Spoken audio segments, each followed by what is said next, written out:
The sun rises upon the enormous yet charming Attugala and energizes the spirit.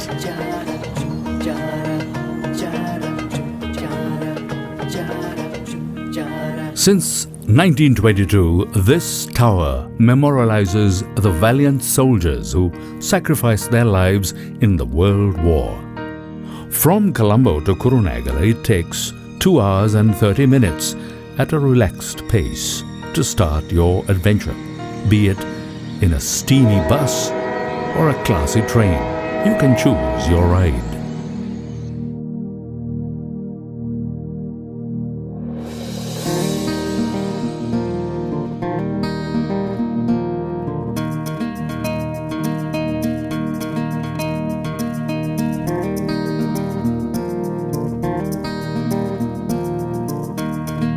After a decade of work, the Kurunegala Buddha statue stands engagingly, the largest such Buddha statue carved of rock in the entire island. A Theravada Buddhist temple from the 2nd century BC, where it is said King Dutugamanu obtained silver for the construction of the Ruan Velisaya.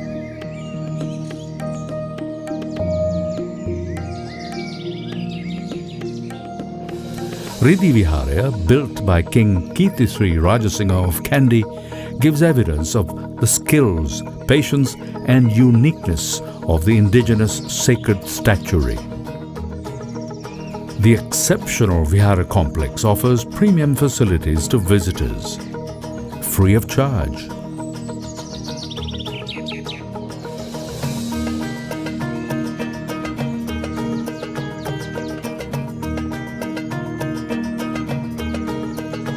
Hotels and inns in Wayamba are mostly recognized with a star grading, bringing visitors the finest hospitality. There is a vast choice in accommodation, from B&B to campsites.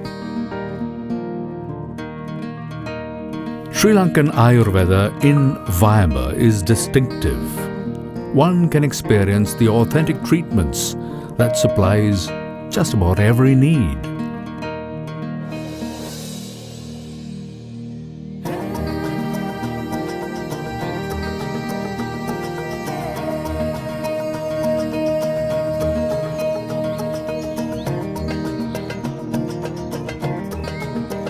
Beautiful gifts of Mother Nature, Vilpattu, Anavilundava, Katuattavala and more.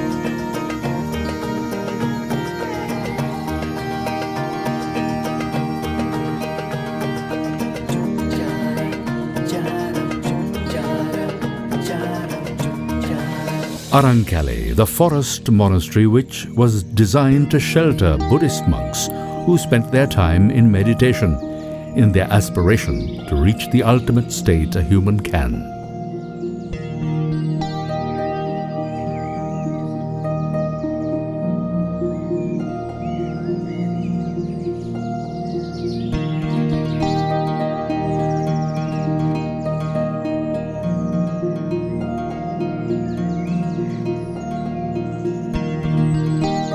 The Mahamevna Buddhist monastery was established toward spiritual development through the teachings of the Buddha.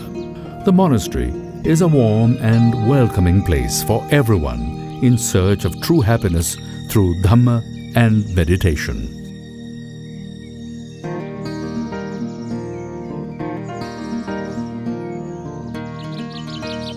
The temple complex built by King Devanampiyatissa is one of the oldest such Buddhist centers in the country. By the time of King Sirisangapur, the temple was forgotten and lost in the forest. It has been taken into consideration that this was the location where King Sirisangapur offered his own head to a peasant.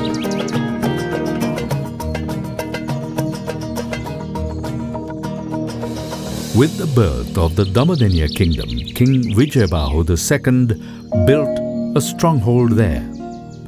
The temple where the tooth relic was preserved and protected under the king is now known as the Vijayasundara, and the rock where the ruins are is now called the Maliga Gala.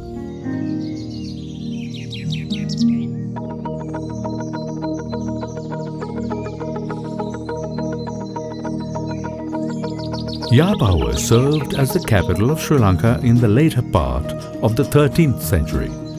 Built on a huge rock boulder in the style of the Sigiriya fortress, Wayamba was both palace and military stronghold against invaders.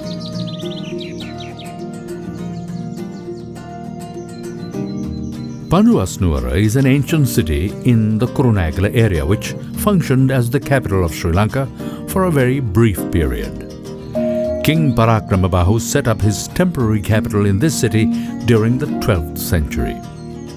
Among Panuasnuwara's ruins, the Panavitiya Ambalama holds a special place because of its wood carvings and the manner of its construction.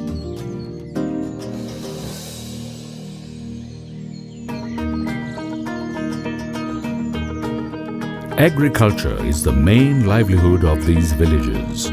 From paddy to chena cultivation, many varieties of cultivation can be seen in Wayamba. And these professional farmers dedicate their lives to feeding us rather than dwell on their own wants. And hereditary professions in choir and clay industries still exist.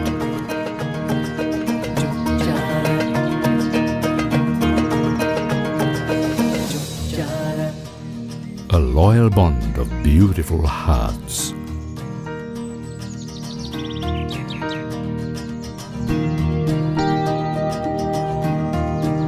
In the early 16th century, the Portuguese landed at Kalpitiya.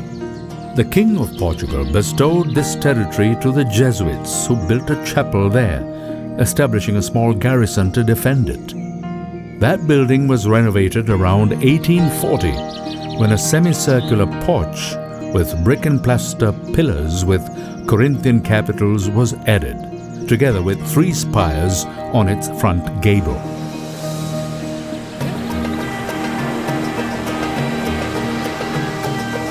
Youth and energy is manifest in Kalpitiya Beach, which is one of the main attractions for the sports and activities like surfing and trekking.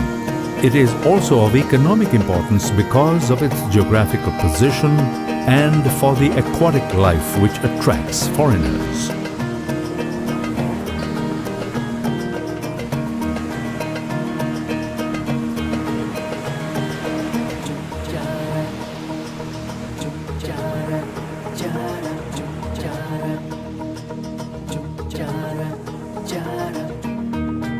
Gangevadya is an island among the islands in Kalpitiya, whose beauty attracts visitors far more than do the other islands.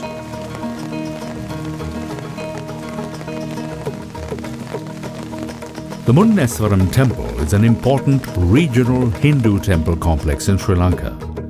It has been in existence from earliest times, although myths surrounding the temple associate it with the popular Indian epic the Ramayana and its legendary hero King Rama.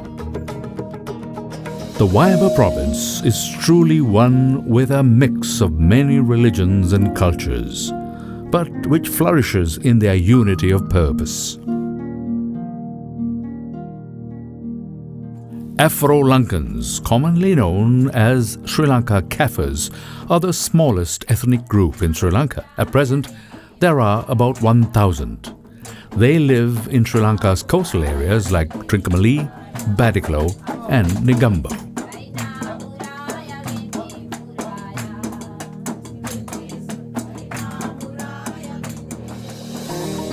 Street food is a national feature here in Sri Lanka. The fondness and love put into preparing food with recipes that have been passed down from generation to generation has, in no small way, affected the very fabric of our everyday lives. Wayamba is a province that has a confluence of the experiences of the entire country. Sri Lankan sensation.